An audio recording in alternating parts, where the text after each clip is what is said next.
A Mútua Espírito Santo completa 45 anos e comemora a data com uma série de palestras para você. Mas antes de darmos início à palestra desta noite, nós vamos ouvir uma mensagem da diretora-presidente da Mútua Espírito Santo, a nossa anfitriã, Leila Issa Vilaça. A Mútua, Caixa de Assistência dos Profissionais da Engenharia, da Agronomia e das Geociências, completa esse ano 45 anos de existência. Nossa celebração é com você, associado, através de programas de qualificação e de melhoria da qualidade de vida. Recebemos para uma série de programas o professor João Lani, da Universidade Federal de Viçosa. Tenham uma excelente noite e aproveitem ao máximo. Obrigada. O objetivo dessa série de palestras é entender o funcionamento das cadeias produtivas no Espírito Santo e auxiliar no desenvolvimento dos profissionais capixabas. O tema da nossa palestra hoje é o uso sustentável dos recursos naturais, a natureza com mestra. E esse tema não podia ser mais apropriado. As mudanças climáticas e a escassez de recursos naturais, como a água e alimentos, exigem de nós uma reflexão. Estamos diante de mudanças climáticas e escassez de água e alimentos. Isso exige de nós uma reflexão. Como tratar a natureza de maneira harmoniosa e integradora, com o envolvimento de todos, para que a gente possa garantir um caminho melhor, um futuro melhor. A nossa palestra dessa noite vai ser conduzida pelo engenheiro agrônomo capixaba de Santa Teresa e professor da Universidade Federal de Viçosa, João Luiz Lani. Mas antes, eu vou pedir licença não só ao nosso palestrante, mas a você que nos assiste, para ler o currículo do professor. João Luiz Lani é coordenador do NEPUT, Núcleo de Estudos de Planejamento e Uso da Terra, do Departamento de Solos da Universidade Federal de Viçosa. Lani coordenou o Atlas de Ecossistemas do Estado do Espírito Santo. O professor Lani é doutor em Solos e Meio Ambiente pela Universidade Federal de Viçosa e pela Florida University e pós-doutor em Organic Farm pela Wageningen University, Holanda. Entre suas muitas atividades profissionais, desenvolveu sua dissertação de mestrado no Vale do Rio Itapemirim e a tese de doutoramento no Delta do Rio Doce, onde identificou a formação de desertos químicos como causa da drenagem desordenada no Vale do Suruaca. Atualmente, desenvolve trabalhos de planejamento de uso de solos para a Elera, Energias Renováveis S.A., empresa de produção de energia elétrica. Treina o staff da República do Suriname para elaborar um planejamento do uso da terra. E implanta um refúgio ambiental de mais de 1 milhão de árvores na Bahia e 120 mil árvores em Barbacena. O professor Lani atua em um programa de educação ambiental com o treinamento de mais de 2.000 crianças em todo o Brasil e faz parte da equipe do Programa Antártico Brasileiro. Agora, nós vamos ficar com a entrevista do professor Lani. Aproveitem muito bem a palestra desta noite. Professor, agora é com o senhor. Olha, primeiro, a leitura do ambiente, ela vem de uma sensibilidade. Ali, observa bem que é no melhor uso dos recursos naturais, os recursos ambientais. Não é o máximo. Isso aí já entra um conceito altamente importante. Eu gosto de dar muito peso às palavras. Porque as palavras, ela cria princípios. Porque na natureza, nós não podemos tirar o máximo. Nós temos que tirar o melhor. O melhor é diferente do máximo. Por que está havendo uma desertificação no estado do Espírito Santo em alguns lugares? Porque os pecuaristas estão tentando tirar o máximo da terra. O boi, eu não sei o que ele está comendo, mas o boi ainda está lá, comendo terra. Então aquela pessoa quer tirar riqueza. E não é à toa que o pessoal fala, que o amor ao dinheiro é a raiz de todo mal. Então entra uma ganância tão grande que daqui a pouco ele não tem nada para comer. Ele vai destruindo. E aqui nós mostramos nos nossos slides uma coisa muito interessante, né? Nós estamos mostrando que alguém olhando para o céu, olha à esquerda aqui, né? Um mago, como se as coisas fossem feitas assim no vapt-vupt, na magia. Não é não. Por isso que o conhecimento é importante. E, por outro lado, nós temos um professor aqui, até as pessoas me perdoem, um professor, né, uma camisa bonita e tudo, numa mesa. E aonde está o campo? Aonde está a realidade? Não é isso? E nós temos que entender que toda ciência deve ser para a vida, porque a vida é tudo. Até a morte. Ela aposta na vida. Ok? E conhecer para conservar. Porque se nós não tivermos conhecimento, agora um conhecimento que ela tenha a natureza como a mestra. Então nós dizemos o seguinte, se a natureza mostrar que aquilo que eu falo está errado, ficamos com ela e não com o meu conhecimento. É ela que é a mestra. E daí nós passamos agora a ter uma questão muito interessante de um raciocínio. Mais uma vez, otimizar. E observa bem aí, qual que é o primeiro item? Percepção. Quantas pessoas andam aqui, por exemplo, em Vitória, nós estamos aqui, e não verificam que as rochas são arredondadas? Eu acho que a maioria das pessoas. Olha que coisa interessante, apesar de ter toda aquela propaganda, não sei o quê, de Mariana, de que trazendo a lama e tudo, mas a lama, ela sujou o mar por um período muito curto. A água do mar, apesar de chegar inúmeras toneladas de barro, a água do mar continua límpida. E aí nós trabalhamos com isso, que é a percepção. E a percepção é exatamente você começar a entender a cor do solo. Você tem um processo de comunicação. O batom não é um processo de comunicação? A roupa não é um processo de comunicação? Os seus cabelos não é um processo de comunicação? Um bigode no homem? Entendeu? Então tudo isso é importante para nós. E aí vem alguns exemplos, que é o peixe. A peixe, por quê? Porque nós trazemos desde a nossa colonização um aspecto muito interessante, que é a verdade... o extrativismo, né? Você ia no rio para buscar o peixe, você ia no mar, até que um dia alguém descobriu, peraí, deixa eu fazer um buraco aqui e vou fazer, né? Criar peixe. O carrapicho, né? O cara que descobriu o carrapicho, né? Ele inventou o velcro. Olha quantos carrapichos nós temos. Olha quantos carrapichos nós temos. E o cara que descobriu o carrapicho, ele foi lá e viu. Ele percebeu, o cara que descobriu o velcro, percebeu a estrutura do carrapicho e foi lá e descobriu, né? Ele fez o velcro.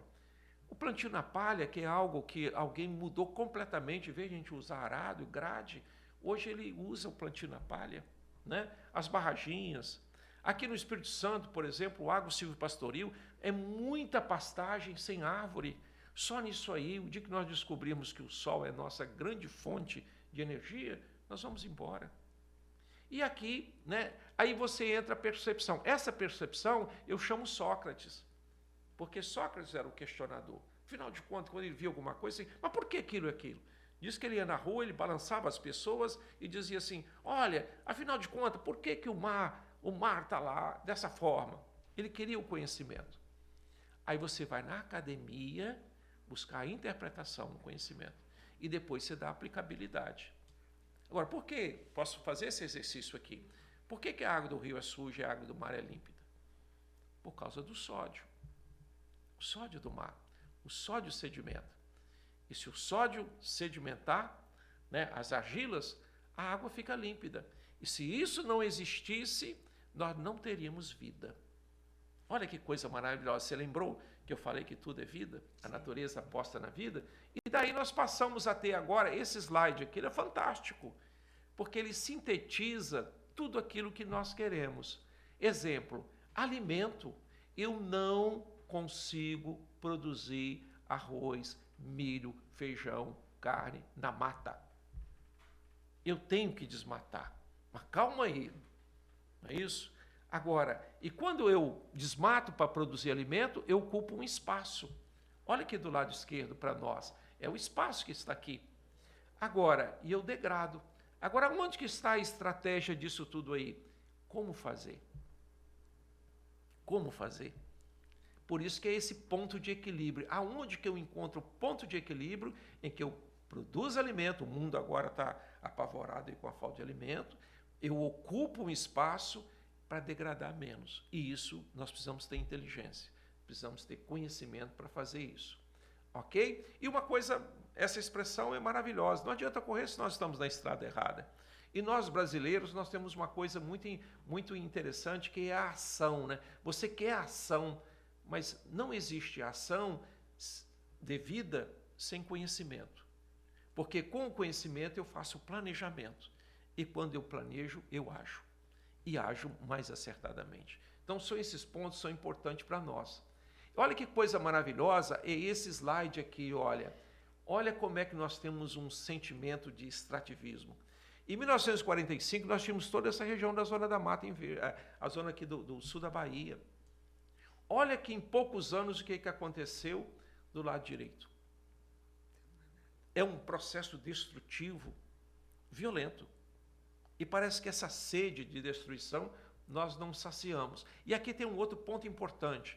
Qual que é o ponto importante? Olha que a pessoa aqui do Índio, não estou menosprezando ninguém, ele faz uma entrevista aqui com outro, né, o cientista que se acha o máximo.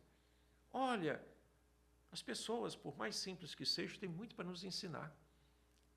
Não é isso? E aqui está mostrando exatamente isso, que o conhecimento, ele não está somente na academia, nas universidades, ele está na sociedade. E nós precisamos buscar esse conhecimento, ok? E aí, olha que pensamento que existe lá no Acre. Ninguém pensa nisso aqui, porque ou nós temos a mata, ou você tem a pastagem, você tem um café conilon, o café arábica. Agora, como viver da floresta e com a floresta? Você não vai ver ninguém discutindo isso. Olha aí a quantidade de produtos que nós podemos tirar da floresta, não é isso? Então, aqui há um outro ponto importante para nós. O saber se aprende com os mestres, mas a sabedoria é só o corriqueiro da vida. Então, você observa que muitas das plantas que nós consideramos até como plantas, né, plantas invasoras, elas vieram de muito tempo. Então, as pessoas que descobriram as plantas, hoje que são essenciais à nossa sobrevivência, foram lá atrás. Porque essas pessoas, apesar de não terem todo o conhecimento acadêmico que nós temos, tinham a sensibilidade ambiental. Não é? E algo que é importante para nós é o pensar. Hoje nós precisamos de mentes que pensam, que venham raciocinar, que venham ver a parte holística. Não é algo mais como uma linha de trem. Hoje nós temos que ter pessoas que pensam, por isso que é importante nesse aspecto. E esse slide vai mostrar uma coisa maravilhosa hoje, que o mundo está debatendo em cima, que é o environment, né? É o ESG, é a parte social e a parte de governança. Hoje é a Agenda 2030. Quem não entrar nesse sistema está fora do mercado, mas não é questão do mercado. É questão, quem não atender o meio ambiente, ele não pode mais continuar, porque senão, como é que nós vamos agir? Ok? A parte social, né, nas empresas, nós temos que ter toda essa questão, né, do homem, da mulher, das pessoas das mais diferentes raças trabalhando. Né? E a governança é que é a transparência. Ok? Então, olha, isso vai entrar dentro das empresas com o ESG. Ok? Aqui nós temos os objetivos, erradicação da pobreza, fome zero, questão do carbono, tudo isso nós temos que integrar. Nós temos novos paradigmas, nós temos novos objetivos, nós precisamos, na verdade, verificar. E esse slide, ele vai demonstrar para nós algo muito, mas muito importante. Eu poderia perguntar a você, aqueles que nos assistem, dá uma olhadinha, o que você vê aí? Você pode ver qual que é a pecuária. Olha, animais brancos, pecuária de corte. Nós usamos isso nas nossas aulas. Mas eu perguntaria, aqui o eucalipto aqui, ele está atrapalhando a grama, a pastagem? Não, por quê? Porque quando nós observamos aqui no pé do eucalipto, aqui, ó, na base do eucalipto, nós encontramos a grama, nós não encontramos um lugar desprovido de vegetação. Agora vem aqui a pergunta mais importante. Observam bem aqui, para nós, as estacas aqui, olha. Eu precisaria de cortar uma árvore e transformar em estaca? Não seria conveniente colocar agora esse arame aqui nessas árvores? Nós vivemos num país tropical. Nós temos árvores que é só plantar, é só deixar, é só cuidar. Não é? Os finlandeses fazem uma ciclagem de árvore de 250 anos. Nós fazemos aqui de 7 anos. Fazemos de plantas com madeiras nobres de 20, 30 anos. Nós temos que descobrir o sol, que é importante para todos nós. Ok? E aqui tem um outro detalhe maravilhoso. Observam bem, olha essa área aqui, ó. Isso nós chamamos de franja capilar, olha. Franja capilar. Estão percebendo como é que a parte está esverdeada aqui? Qualquer pessoa que não entende o meio ambiente vai dizer, nós precisamos reflorestar essa área aqui na beira desse lago. Eu diria, vai acabar com a água. Por quê? Porque o sistema radicular vai estar dentro, no corpo hídrico, do lençol freático. Agora, onde é que se deveria deixar as árvores? Nessa parte esbranquiçada aqui, ó. Olha como é que é o solo aqui esbranquiçado, olha como é que ele está todo erodido, depauperado. É isso que nós temos que enxergar. Nós não podemos seguir a cartilha. Cada ambiente é um ambiente. Cada filho nosso tem um comportamento diferenciado. E é isso que nós chamamos a atenção dos técnicos, daqueles que decidem, do governo, para que nós possamos trazer a natureza para a sala de aula, ou melhor, levar a sala de aula para a natureza, porque é ela que é a verdadeira mestra. Ok? E nós vamos verificar isso aqui no Espírito Santo. Olha a desertificação aqui. Essa fotografia não é recente, não. Ela é de muito tempo, há mais de 20 anos essa fotografia foi tirada. E o que se percebe? Uma mata lá no topo, um meio aqui completamente degradado. Olha que coisa interessante. Nós temos já um processo de desertificação. Isso aqui no norte do estado do Espírito Santo. E em vários locais do Brasil nós vemos isso. Não é? E aqui no Espírito Santo já tem uma incidência muito alta. E é preciso que nós vejamos soluções para isso. Olha, não tem mais condições da própria natureza recuperar. Nós precisamos entrar aí com recuperação de áreas degradadas numa nova visão. Mas qual que é a lição aqui? A lição é, olha como é que a mata está verde. Nós não estamos no caminho errado? Nós não estamos agindo aqui de uma forma errada? Olha lá embaixo, perto da casa. Nós temos aqui um meio. E se nós olharmos o Código Florestal, aqui uma coisa muito interessante. O que ele diz? Lá em cima, topo de morro, nós devemos deixar as matas. Aqui embaixo, nós devemos deixar a APP. E no meio? Vamos usar o meio, então? Olha o meio aí mostrando como é que ele degrada com muito mais facilidade. Então, nós temos uma coisa errada. Eu vou usar uma expressão aqui que é muito importante para nós. Nem tudo aquilo que é legal é ambiental. Nós precisamos rever o conceito das nossas leis.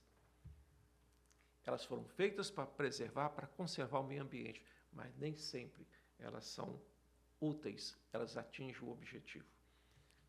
Queimada, a degradação, não precisa nem comentar. Olha que coisa linda essa imagem também. Dá para vocês perceberem aqui, nós temos um rio do lado direito e outro do lado esquerdo, as cores das águas diferentes, elas passam para nós uma coisa maravilhosa, para tons diferentes. Aqui eu vou saber em qual bacia hidrográfica está havendo maior erosão, maior assoreamento. É só enxergar. Cor, né? Cor da unha, cor do batom, cor do cabelo, cor da água. Olha que informação. E aí nós passamos a fazer o planejamento de uma forma muito mais inteligente, porque os nossos recursos são poucos. Nós temos que saber onde aplicar. Tranquilo? Isso é importante para nós. Observam bem, olha a outra área degradada. E lá no fundo, o que nós temos? Nós temos uma represa. Uma represa que foi dimensionada pelos técnicos, com a possibilidade de ser útil com 30 anos, e está acabando com 5. As nossas águas estão acabando. Né? Eu passei uma certa vez aqui, né, no Rio Guandu, você não tem água nem para levar mais os dejetos humanos. Rio Doce, Rio Itapemirim, os diversos rios, aonde você vai, você só vê degradação. Nós precisamos reverter isso de uma forma muito urgente. ok? Olha a erosão, o corpo hídrico, uma represa, uma hidrelétrica, olha do lado direito, olha a vossoroca que está acontecendo aqui. E só não nos leva só o solo, não. Leva nutriente, leva cálcio, magnésio, potássio, aí vai lá na água criar um eutrofismo, a água fica rica e começa a dar outros problemas de plantas aquáticas. A natureza tem uma coisa maravilhosa, que ela é interdependente. O que acontece lá na terra, daqui a pouco reflete no mar. O que acontece no mar, daqui a pouco reflete na terra. Ou nós vamos entender essa interação, ou vai ficar difícil. É por isso que hoje a visão muito maior, a mudança climática global, não só no Espírito Santo, ou não só no nosso Brasil. Ok? Então, olha, aqui também, sai daqui, essa imagem aqui mostra exatamente que na saída da serra, quem é capixaba, observa, olha a cor branca da terra. Olha que maravilha, olha que informação. À medida que você vai subindo, você vai verificando aqui o que nós chamamos de desferrificação. Aonde deixaram a mata? Deixaram a mata lá no topo. É isso que eu questiono. Falta de planejamento do uso dos recursos naturais. Olha a mata lá no topo. Não é isso? Agora, onde deveria estar essa mata? Nos lugares mais íngremes, porque ali nós temos uma erosão muito mais intensa. Então, está nos faltando inteligência, sabedoria, para que nós possamos utilizar os nossos recursos naturais. Isso aqui, vocês não se assustam, mas é aqui, no delta do Rio Doce. Um planejamento feito pelo governo na época, assinado por profissionais, e eles transformaram uma grande área num deserto químico, por uma falta de conhecimento.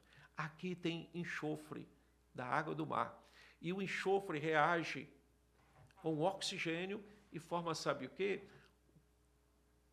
Um ácido extremamente forte, ácido sulfúrico, que mata tudo. Olha pela própria foto, né? Uma grande área que tinha como intenção plantio de arroz e provocou um desastre ambiental. E nesse slide, o que nós queremos mostrar para a sociedade?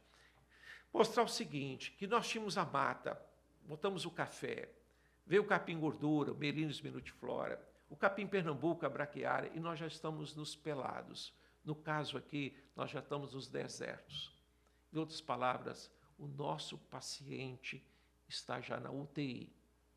Ou vai morrer, ou nós vamos ser sábios para tirá-lo de lá e dar uma nova chance de vida. É isso que o meio ambiente está nos mostrando. Não há outro lugar para morarmos, só temos a terra. Aqui nós vamos entrar nos detalhes altamente importantes. Essa frase é uma frase de muito peso. A natureza não será enganada. Engana-se povo, engana, né, a sociedade, engana daqui, mas a natureza não. Ela vai dar o troco dela no seu devido momento. Nós temos que estar nos preparados para isso. E aí é preciso fazer o quê? Menos legalismo, menos situações papelescas. Você vê uma série de coisas que estão tudo no papel, nada é ser efetivo, nada está na prática. Proporcionar uma real sustentabilidade. E outra coisa que é importante, o modelo atual está fadado ao insucesso por uma coisa muito simples. As nossas águas nós não temos mais e estão poluídas. O nosso sangue está contaminado. Agora, o que é preciso? É preciso nós sairmos de uma cosmologia da dominação, porque nós somos educados para dominar a natureza, mecanicista, determinista, é isso e aquilo, e passar para o outro lado, a ecologia, no centro das preocupações, a interdependência, a lei do universo, a biodiversidade. É um novo paradigma. E isso nós temos que começar desde as crianças até os nossos governantes maiores. Se nós não inserirmos isso, nós estamos muito ruins e caminhando para o caos. Novos paradigmas de acordo com as condições de cada ambiente. Não é coisa genérica, não. De cada ambiente.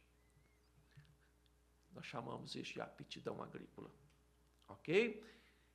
E, por último, nós podemos fazer algumas conclusões. Mudança de paradigmas. Definir o que é meio, o que é fim. O que nós queremos como meio e o que queremos como fim. Nós queremos um planeta em que nós podemos continuar a sobreviver. Senão, daqui a pouco, não haverá outro para nós mudarmos para lá. Aprender a aprender. Por que aprender a aprender? Porque, na verdade, nós temos que conhecer uma coisa que é altamente importante, que é aprender com a natureza.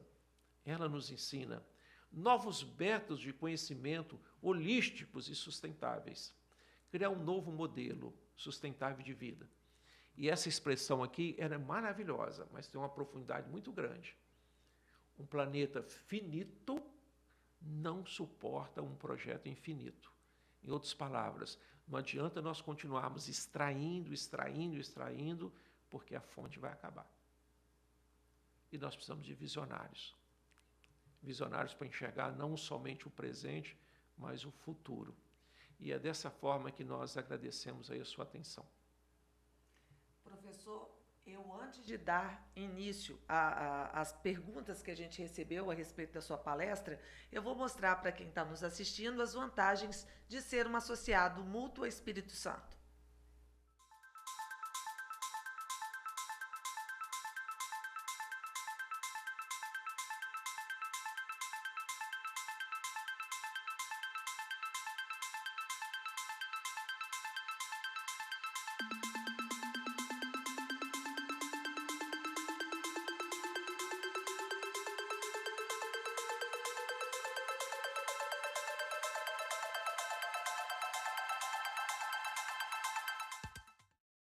Professor, o senhor foi muito claro aí quando o senhor colocou que a natureza não será enganada, que ela vai dar o troco.